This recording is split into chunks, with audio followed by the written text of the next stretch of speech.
المسلمون.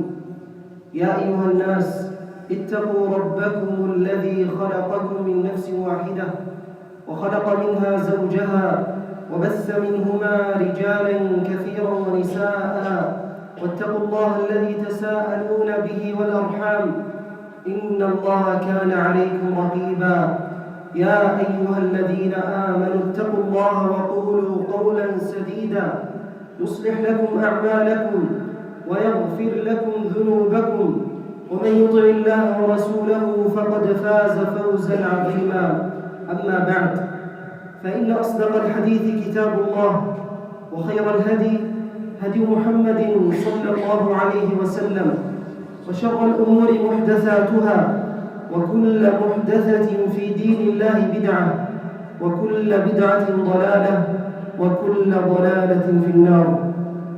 أيها المسلمون، أمر الله عز وجل خلقه بإفراده بالعبادة، فلا يقبل عمل بلا توحيد، وثنى بعبادة بعد توحيده سبحانه وأكثر من ذكرها، وأمر الرسل بها فقال لموسى: وأقم الصلاة لذكري. وقال عيسى عليه السلام: وأوصاني بالصلاة والزكاة ما دمت حيا. ودعا إبراهيم ربه أن يكون هو وذريته من المؤدين لها، فقال: رب اجعلني مقيم الصلاة ومن ذريتي. وأثنى على إسماعيل لأمره أهله بها، فقال: وكان يأمر أهله بالصلاة والزكاة. وهي من الميثاق الذي أخذ على الأمم السابقة: وإذ أخذنا ميثاق بني إسرائيل لا تعبدون إلا الله وبالوالدين إحسانا وذي القربى واليتامى والمساكين وقولوا للناس حسنا وأقيموا الصلاة. وهي من وصايا لقمان: يا بني أقم الصلاة. وأمرت هذه الأمة بالمحافظة عليها: حافظوا على الصلوات والصلاة الوسطى وقوموا لله قانتين. وأمر بها النساء: وأقمنا الصلاة وآتينا الزكاة. وهي من أساس الإيمان. قال النبي صلى الله عليه وسلم لوفد عبد قيس: هل تدرون ما الإيمان بالله؟ شهادة أن لا إله إلا الله وإقام الصلاة وإيتاء الزكاة. متفق عليه. منزلتها في الدين بعد الشهادتين. كان النبي صلى الله عليه وسلم يأمر بها في أوائل دعوته. قال هرقل لأبي سفيان: بما يأمركم به؟ يعني النبي صلى الله عليه وسلم. قال: بالصلاة والزكاة والعفاف والصلة. متفق عليه. وهي أحب الأعمال إلى الله. سئل النبي صلى الله عليه وسلم: أي العمل أحب إلى الله؟ قال: الصلاة على وقتها ثم بر الوالدين. متفق عليه. وخصت من بين سائر العبادات بفرضيتها في السماء، فلم ينزل بها ملك إلى الأرض، بل كلم الله نبينا محمدا صلى الله عليه وسلم بفرضيتها من غير واسطة. قال عليه الصلاة والسلام: ثم ذهب بي إلى سدرة المنتهى فأوحى الله إلي ما أوحى، ففرض علي 50 صلاة في كل يوم وليلة. متفق عليه. عظمت منزلتها ففرضت 50 صلاة، ثم خففت إلى 5 في العدد وبقيت 50 في الثواب. أحبها الصحابة رضي الله عنهم، فكانوا يؤدونها في أشد المواطن. قال جابر رضي الله عنه: غزونا مع رسول الله صلى الله عليه وسلم قوما فقاتلونا قتالا شديدا، فقال المشركون: إنه ستأتيهم صلاة هي أحب إليهم من أولادهم. رواه مسلم. وبايعوا النبي صلى الله عليه وسلم عليها. قال جرير رضي الله عنه: بايعت النبي صلى الله عليه وسلم على إقام الصلاة وإيتاء الزكاة والنصح لكل مسلم. متفق عليه. خير عون على أمور الدنيا والدين، تجمل المرء بمكارم الأخلاق وتنهاه عن الفحشاء والمنكرات، ماحية للخطايا مكفرة للسيئات.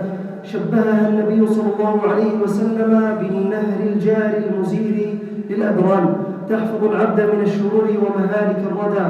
قال عليه الصلاة والسلام: من صلى الصبح فهو في ذمة الله حتى يمسي. رواه الإمام مسلم. ترفع عن العبد المصائب والفتن والآفات والمعايب. قال سبحانه: واستعينوا بالصبر والصلاة. قال ابن كثير رحمه الله تعالى: الصلاة من أكبر العون على الثبات في الأمر، تفتح أبواب الرزق وتيسره. قال سبحانه عن زكريا: فنادته الملائكة وهو قائم يصلي في المحراب أن الله يبشرك بيحيى. وقال عن مريم: كلما دخل عليها زكريا المحراب وجد عندها رزقا. تقوي البدن وتشرح الصدر. إذا استيقظ العبد فذكر الله ثم توضأ وصلى ركعتين أصبح يومه نشيطا طيب النفس. رواه الإمام البخاري. وصفها النبي صلى الله عليه وسلم بأنها نور، فقال: والصلاة نور. رواه الإمام مسلم. وهي من موجبات دخول الجنة والرفعة فيها. سأل ثوبان رضي الله عنه النبي صلى الله عليه وسلم فقال: أخبرني بعمل أعمله يدخلني الله به الجنة، أو قال: بأحب الأعمال إلى الله. قال: عليك بكثرة السجود لله، فإنك لا تسجد لله سجدة إلا رفعك الله بها درجة وحط عنك بها خطيئة. رواه الإمام مسلم. والصلاة من أسباب مرافقة النبي صلى الله عليه وسلم في الجنة. قال ربيعة بن كعب رضي الله عنه: قال لي رسول الله صلى الله عليه وسلم: سل. فقلت: أسألك مرافقتك في الجنة. قال: أو غير ذلك؟ قلت: هو ذاك. قال: فأعني على نفسك بكثرة السجود. رواه الإمام مسلم. كانت قرة عين النبي صلى الله عليه وسلم، وجعلها آخر وصيته في حياته لأمته. قال أنس رضي الله عنه: كان عامة وصية النبي صلى الله عليه وسلم حين حضره الموت: الصلاة وما ملكت أيمانكم. رواه الإمام أحمد. فضائلها جمة ومنافعها متعدية. قال عنها عليه الصلاة والسلام: لو يعلمون ما فيهما لأتوهما ولو أي زحفا على الأيدي والركب. متفق عليه. فرض على كل مسلم أداؤها في كل مكان وعلى أي حال.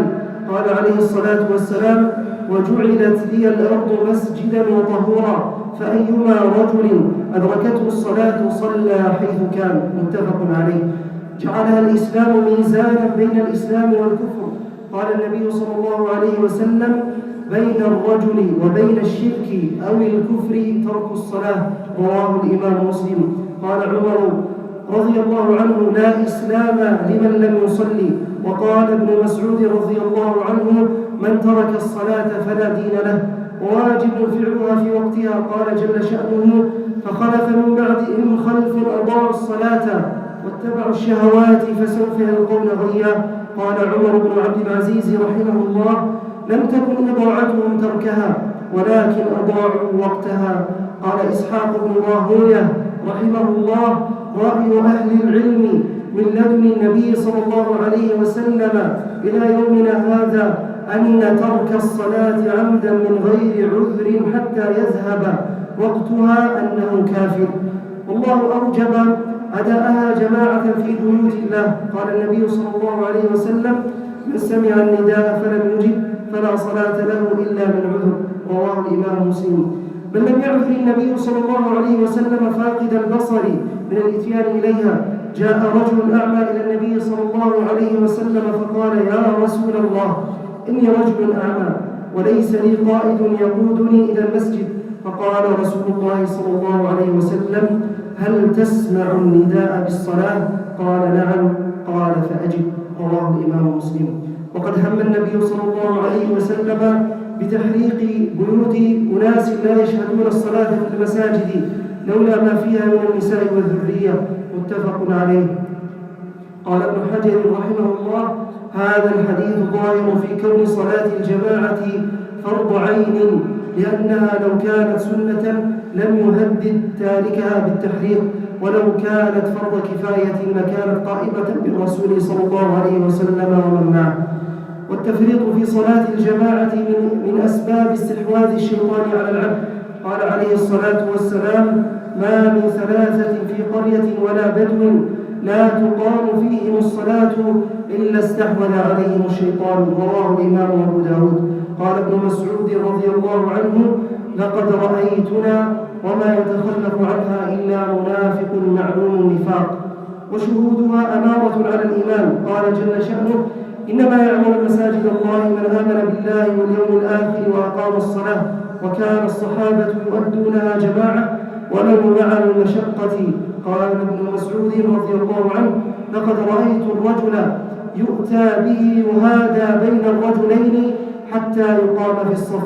قال الربيع بن خثيم رحمه الله: إن استطعتم أن تأتوها فأتوها ولو حقوا. وآخر ما رآه النبي صلى الله عليه وسلم من صحابته قبل وفاته رآهم وهم يصلون جماعة. قال أنس رضي الله عنه: كشف النبي صلى الله عليه وسلم ستر حجرته في مرضه الذي مات فيه فنظر إلى الناس صفوفا يصلون فتبسم ضاحكا. قال أنس: فكانت آخر نظرة نظرها إلى صحابته. متفق عليه. والله قبل وجه المصلي والخشوع هو روح الصلاة. وكان النبي صلى الله عليه وسلم يصلي ولصدره أزيز كأزيز المرجل من البكاء. قال ابن عباس رضي الله عنهما: ليس لك من صلاتك إلا ما عقلت منها، فأقبلوا عليها بخشوع وسرور بأدائها جماعة تطهر أرواحكم وتمحى زلات ألسنتكم وما اقترفته جوارحكم وترفع درجاتكم. أعوذ بالله من الشيطان الرجيم. وأقيموا الصلاة وآتوا الزكاة وأطيعوا الرسول لعلكم ترحمون. بارك الله لي ولكم في القرآن العظيم ونفعني وإياكم بما فيهما من الآيات والذكر الحكيم. أقول قولي هذا وأستغفر الله لي ولكم ولجميع المسلمين من كل ذنب فاستغفروه إن ربي غفور رحيم.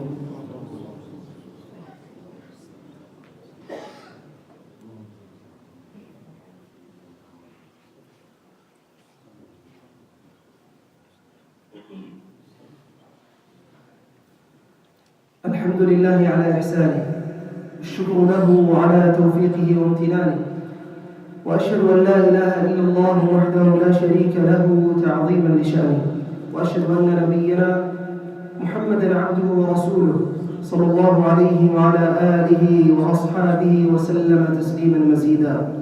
أيها المسلمون، الصلاة سبب الفوز والفلاح، من مشى إليها لم يخطو خطوة إلا رفعه الله بها درجة وحط عنه خطيئة، وتصلي عليه الملائكة ما دام في مجلسه الذي يصلي فيه، تقول: اللهم اغفر له، اللهم ارحمه.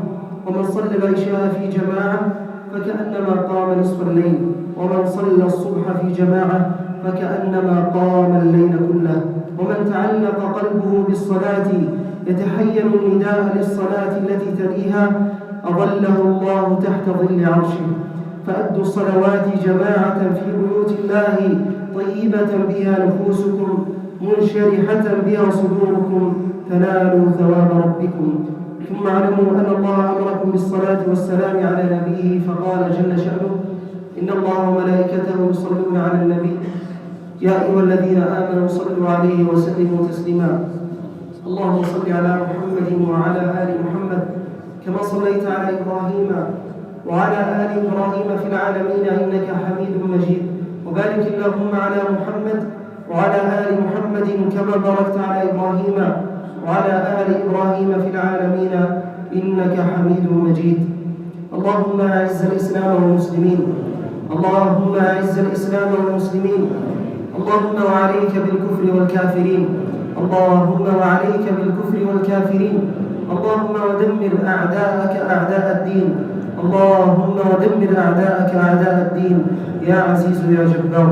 اللهم آمنا في أوطاننا وأصلح أئمتنا وولاة أمورنا، اللهم وارزقهم البطانة الصالحة الناصحة التي تدلهم إلى الخير وتعينهم عليه. اللهم إنا نسألك من الخير كله عاجله وآجله ما علمنا منه وما لم نعلم، ونعوذ بك من الشر كله عاجله وآجله ما علمنا منه وما لم نعلم. اللهم إنا نسألك من خير ما سألك منه عبدك ونبيك